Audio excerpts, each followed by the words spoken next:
বঙ্গবন্ধুর উপর তো কারোর ক্ষোভ নাই, তাকে তো সবাই ভালোবাসে। তার মেয়ের জন্য তার এই পরিণতি, এই ইট সহ তুলে ফেলা উচিত, কারণ এই জায়গাটা কমপ্লিটলি নাপাক হয়ে গেছে, আমি যেটা মনে করি আর কি। আমি যদি হিউম্যানিটির দিক থেকে বলি, ইটস লাইক নট কারেক্ট, যে আমার করাটা উচিত হয়নি। তো সেটা বঙ্গবন্ধু ছিল, বাংলার বন্ধু ছিল। আজকে এই বাংলার বন্ধুকে অপমান করলো কে? ওর মেয়ের জন্য আজকে এই বাংলার এই অপমানটা হয়েছে আর কি।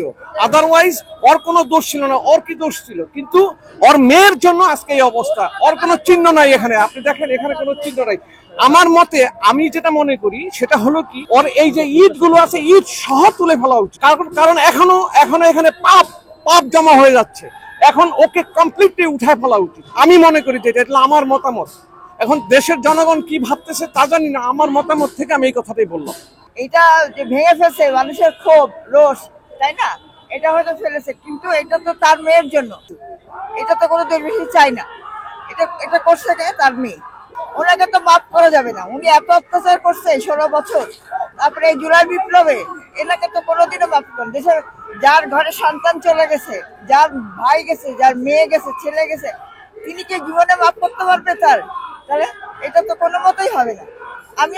আমরাও চাই তার বিচার হোক, সঠিক বিচার হোক।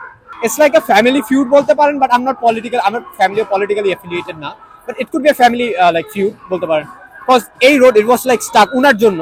তারপর the famine that started 1975 এর দিকে, it was like caused by him. Bakshal, we know about Bakshal, right? So it was like quite frustrating. এই রোডটা দিয়ে যদি আমরা যাই, এই ধানমন্ডি যে 32 এর রোডটা দিয়ে যাই, আমার ডেইলি এই দিক দিয়ে যাওয়া। সো এই দিক দিয়ে যদি আমাদের 2 মিনিট লাগে মেন রোডে অ্যাক্সেস করতে, বাট আমাদের ওই দিক দিয়ে ঘুরে আসতে হবে কেন? we are normal citizens as well. Like উনি একটা প্রাইম মিনিস্টার হতেই পারে, that's nothing new. লাইক উনার কাজই হচ্ছে টু সার্ভ আস, বিকজ আমরা যদি বেঁচে থাকি উনি বেঁচে থাকবে, that's a common sense. But উনি আমাদের প্রোভাইড করতে পারেননি। উনি না, অ্যাকচুয়ালি আমি যদি টু বি অনেস্ট বলি, কোনো পলিটিক্যাল পার্টি কিন্তু আমাদের এটা প্রোভাইড করতে পারেনি।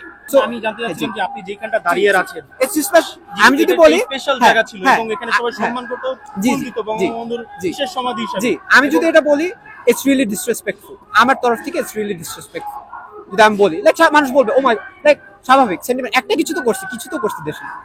So it's quite disrespectful. So yeah, what I did is disrespectful.